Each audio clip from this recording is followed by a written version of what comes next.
ભાવનગર શહેરમાં અનેક પ્રી-સ્કૂલ આવેલી છે, જેમાં સરકારે નક્કી કરેલા નીતિ નિયમને પગલે પ્રી-સ્કૂલ ચલાવતા સંચાલકોને મુશ્કેલી અને હાલાકી હોવાથી કલેક્ટરને રજૂઆત કરવા પહોંચ્યા હતા। ભાવનગરના કલેક્ટરને પ્રી-સ્કૂલના સંચાલકો દ્વારા રજૂઆત કરવામાં આવી હતી કે જે ભાડા કરાર અંગેનો નિયમ 15 વર્ષનો છે તેને ઘટાડીને 1 વર્ષનો કરવામાં આવે, કારણ કે મોટાભાગની સ્કૂલ ભાડાના મકાનોમાં ચાલી રહી છે,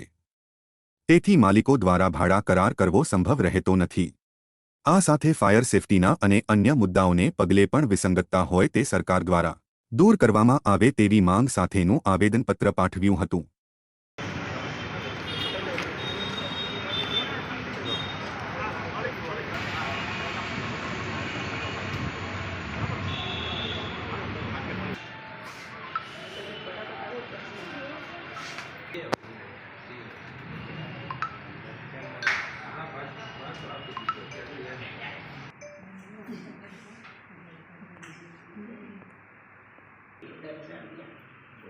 आ बधी थोड़ी अमने तकलीफ એટલી બધી પડી રહી છે કે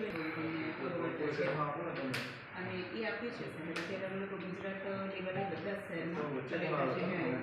જી સર અને અત્યારે અમે લોકો આખા ગુજરાત રાજ્યમાં દરેક શહેરમાં અમે લોકો આપી છે અને 3 તારીખે અમે લોકો પણ સાહેબ ચુકાદાની સામે એવી રીતે નથી અમારે તો શાંતિપૂર્વક, કારણ કે આમાં મેઇન વસ્તુ એ છે કે મોટાભાગની પ્રી સ્કૂલ તેમાં મહિલા સંચાલકો દ્વારા સંચાલિત છે। હું ભાવનગર ઇન્ડિપેન્ડન્ટ પ્રી-સ્કૂલ એસોસિએશનના પ્રમુખ ડૉક્ટર ટ્વિંકલ નાકરાણી તથા અમારા એસોસિએશનના તમામ સભ્યો આજે ભાવનગર શહેરના કલેક્ટર શ્રીને અમે આવેદનપત્ર આપવા અહીંયા હાજર થયા છીએ કે જેની અંદર અમે લોકો ગુજરાતભરની તમામ પ્રી-સ્કૂલને અમે લોકો રિપ્રેઝેન્ટ કરીએ છીએ। અમને અત્યારે પ્રી-સ્કૂલ રજિસ્ટ્રેશન માટેના જે સરકારશ્રી તરફથી નિયમો અમને આપવામાં આવ્યા છે તે બાબતે થોડીક વિસંગતતાઓ રહેલી છે કે જેની અંદર ફરીથી સરકાર ફેરવિચારણા કરે અને એમાં નિયમોમાં થોડા ફેરફાર કરે તો અમને પ્રી-સ્કૂલ અમારી શરૂ રહી શકે અને એમાં ભાગ લેનાર બાળકો તથા વાલીઓને પણ એમાં ફાયદો થઈ શકે, જેમાં આર્થિક માનસિક ફાયદો પણ આવે છે। તે સિવાય મોટાભાગની પ્રી-સ્કૂલ મહિલાઓ દ્વારા સંચાલિત છે,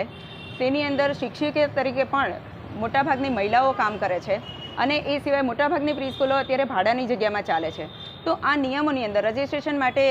રજૂ કરવામાં આવેલા નિયમોની અંદર જે 15 વર્ષનો ભાડા કરાર માંગવામાં આવ્યો છે તેના માટે અમારા મકાન માલિક રેડી નથી થતા, તો એને ઘટાડીને અમે 1 વર્ષનો સમય થઈ શકે એવું અમે લોકો કોશિશ કરીએ છીએ। તે સિવાય બીયુ પરમિશન માટે પણ અમે લોકો અહીંયા રજૂઆત કરી છે કે જો બીયુ પરમિશન ન હોય તો સ્ટ્રક્ચર સર્ટિફિકેટ અમે લોકો આપવા માટે તૈયાર છે। તે સિવાયના સેફટી નિયમો જે કંઈ પણ છે તેનું અમે લોકો પાલન કરશું અને જો આ બધી પ્રી-સ્કૂલ સરકાર એના